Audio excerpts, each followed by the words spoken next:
Welcome back in, everybody. It's season 2 of the TPT podcast.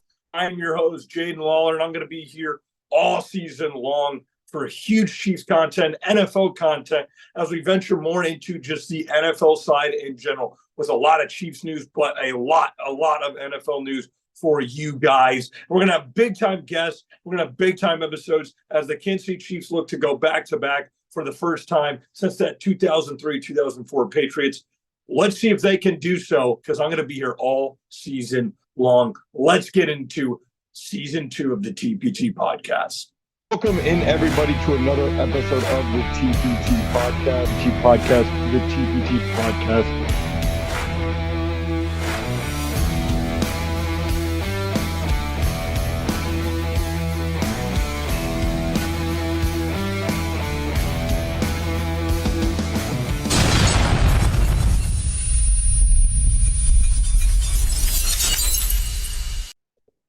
Well, everybody, welcome into season 2. As we know, the Kansas City Chiefs just got done playing a football game, and it felt like forever in the offseason, but it's good to be back with you guys.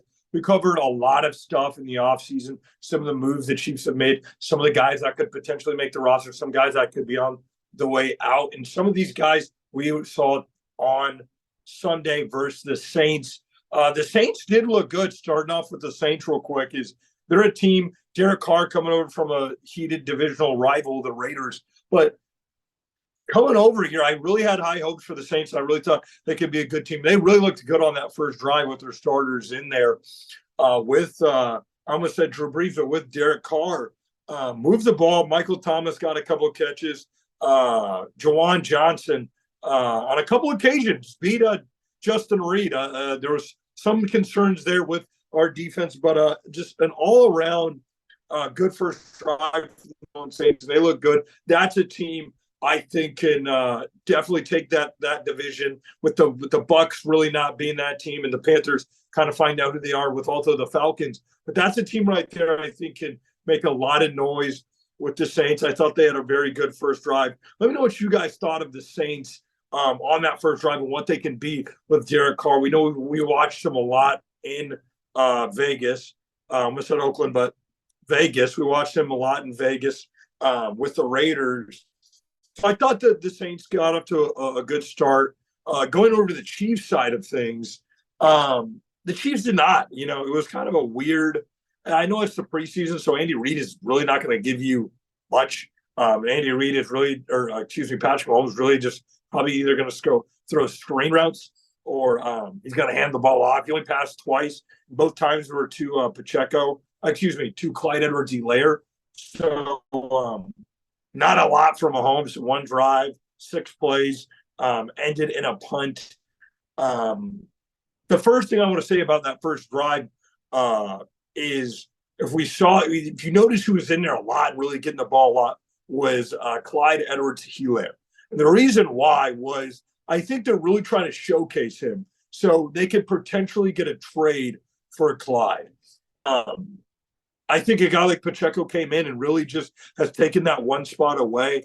And I would not be surprised if they did try to ship off a guy like Clyde and really try to showcase him so other teams that do kind of need that backup running back and are looking for a guy like Clyde, they can maybe get a 6th, 7th round pick because they're not going to get a lot for him. But I think that's what the Chiefs are going to try to do this preseason, and you're going to see a lot of is Clyde. But that being said, if you do get rid of Clyde, Deneric Prince or some of these other running backs are going to have to step up. If that's Jerick McKinnon, really going to have to not just be a receiving back, he's going to have to run the ball a little bit more because, things happen. Things happen, especially as a running back position. Running backs can get hurt.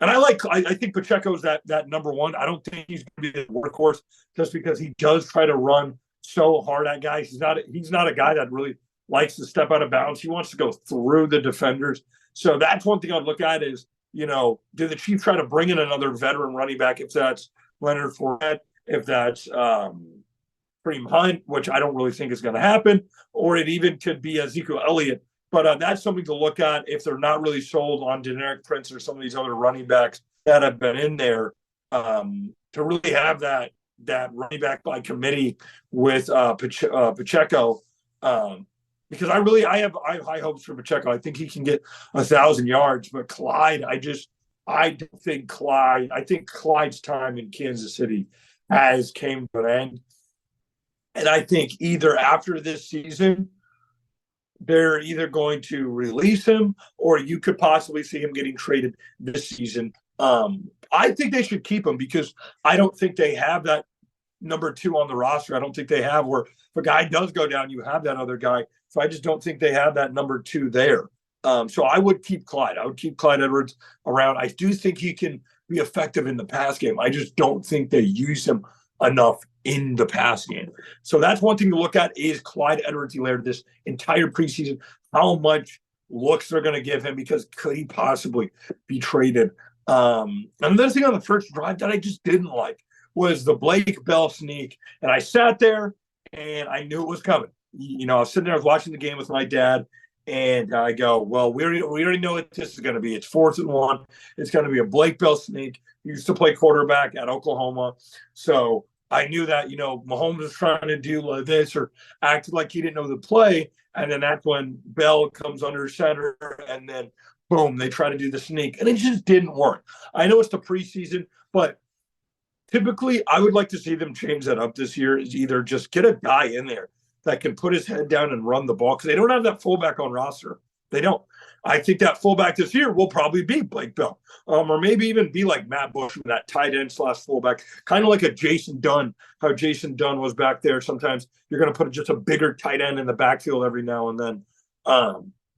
You know, like Jackie Battle. I feel like they do kind of need to get that bruiser running back to just kind of put his head down and just get those 1 to 2 yards and not do this Blake Bell sneak. It's not going to work every time unless you're maybe right on the goal line. I know he's like 6'3", 6'4", whatever he may be, but I feel like that was just kind of, you know, like, oh, here we go again. Like, are we really going to do the same thing we kind of do in seasons prior or, you know, last year? So that was the only thing I didn't like was that call, because I mean, everyone and their mother knew that was coming for the Kansas City Chiefs, and they still did it. But that was my only concern on that first drive.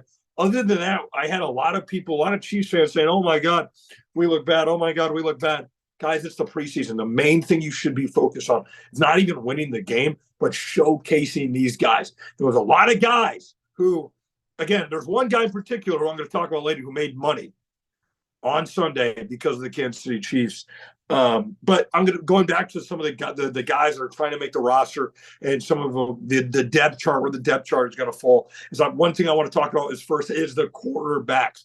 The 3 quarterbacks that went in there. You had Blaine Gabbert, you had Shane Buechele, and you had Chris Oladukin. I don't want to say his name right because I don't want to be disrespectful to the player, but I'm pretty sure that's how you say his last name. Chris Oladukin. He was the 4th string quarterback last year. He was on the practice squad last year. I thought all quarterbacks played pretty well, but the guy who stuck out to me was Shane Buechele. Shane Buechele was 11 of 18, 155 yards, 2 touchdowns. He did have that pick to start his first drive right before the halftime. I want to say it was right before halftime, but I thought he played well. I mean, he forced that in there. I think it was the hurry up offense right before like the half. So he's trying to get the ball out, and he kind of just threw a pick. But other than that, I mean, 7 incompletions for 155 yards, had that beautiful touchdown that I'll throw up here on the screen of Shane Buechele. Stepped up in the pocket, made a move, fired it, got it off. I thought Shane Buechele played pretty well. I'm going to be honest with you. I know Blaine Gabbert has the experience, that 12-year experience in the league, but I think Shane Buechele, in my opinion, could be QB2. I really do. I think if there's a scenario, God forbid, I'm going to put that out there now, so none of you guys in the comment section are saying I'm putting bad vibes out in the air, whatever you guys may say, but if God forbid Patrick Mahomes misses 5 or 6 weeks, some people may say, oh, we'll just put the veteran out there because he can get it done. No, I think realistically, Blaine Gabbert would be that type of guy like Chad Henne, where if he's gone for a quarter or a half of a game you put out there, but a guy, if he's going to miss significant time, is you put a guy like Shane Buechele out there because, again, he's a little bit more similar to Mahomes. And we see to Andy Reid.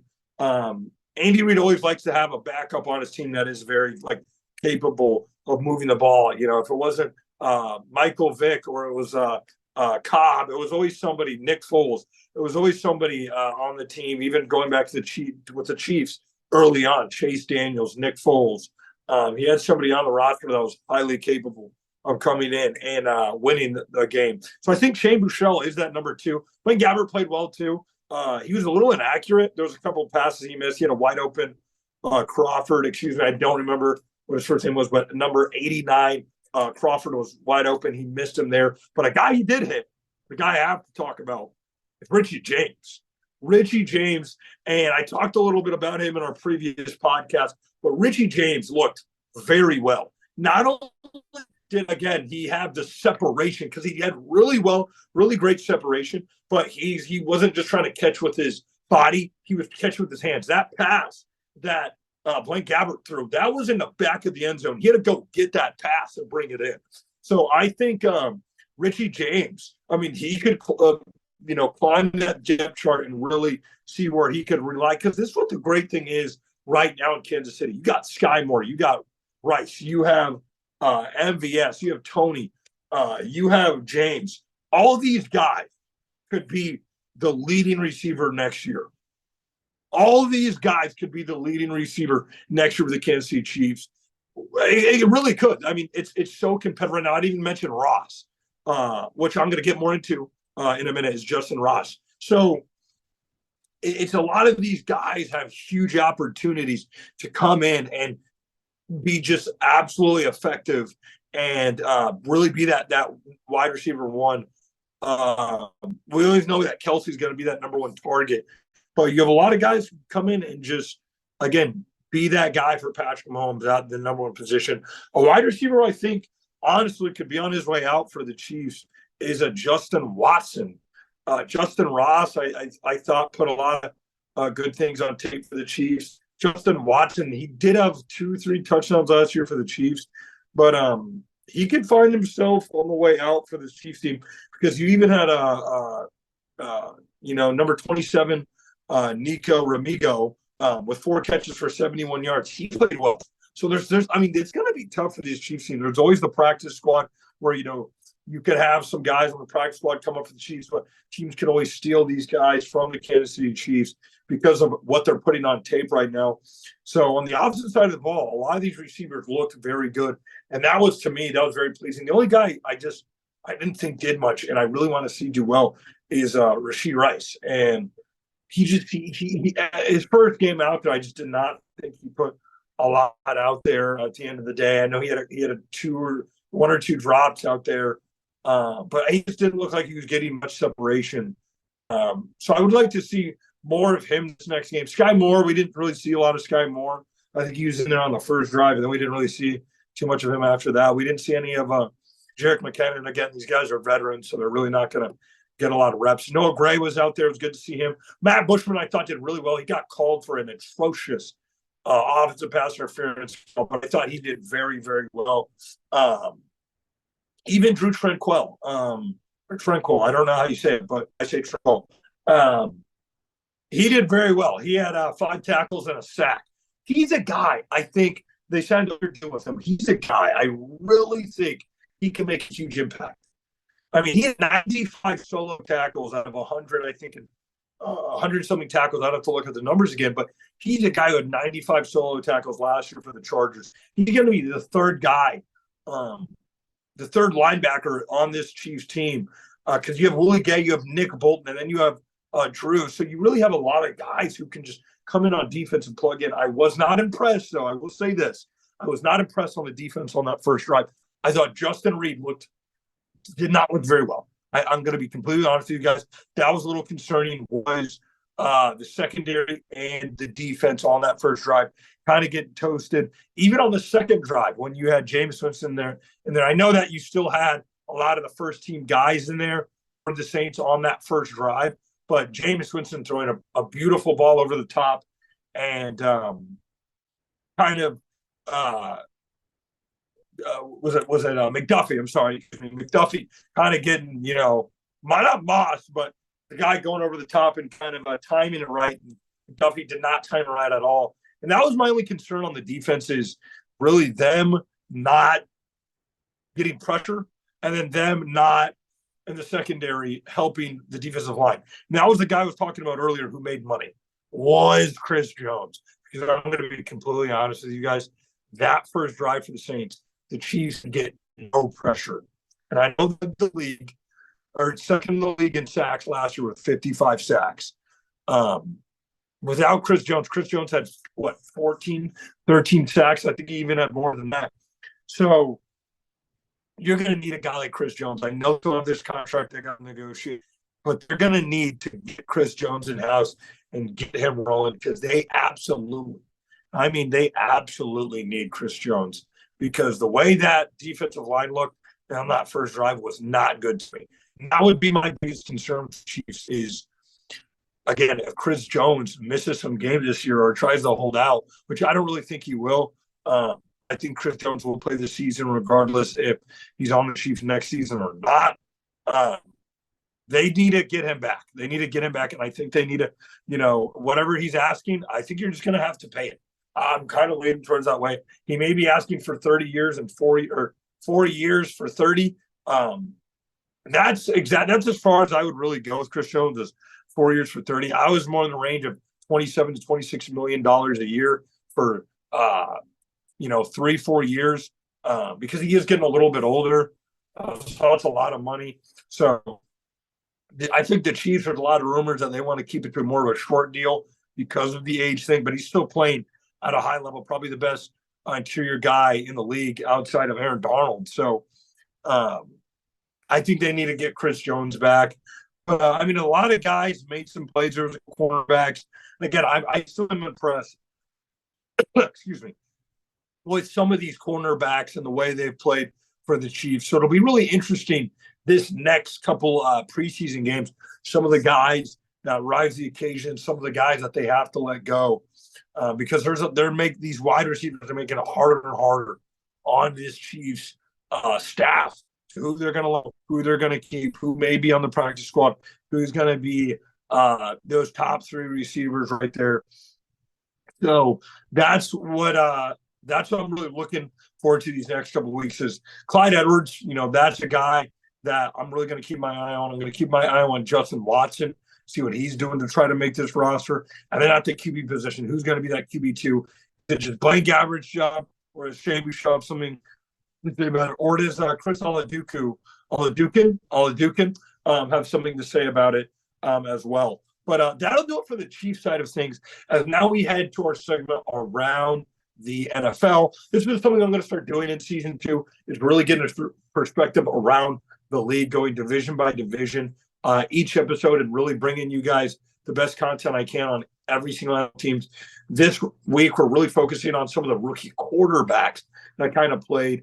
Some of the guys that I thought I really didn't think played very well, but to keep an eye out on is Malik Willis. I know he's not a rookie, but you also have Will Levis. What is he going to do there in Tennessee? Those are two guys right there that are trying to make a name for themselves in the NFL. Of course, they'll be behind Ryan Tannehill, but those are two guys I'd keep my eye on. Didn't have the best game, which neither did Anthony Richardson. That's a guy who has a lot of hype coming into this league. What can Anthony Richardson be for the Indianapolis Colts in a division where it's really just kind of the Jags? And then, of course, CJ Stroud, not the best performance.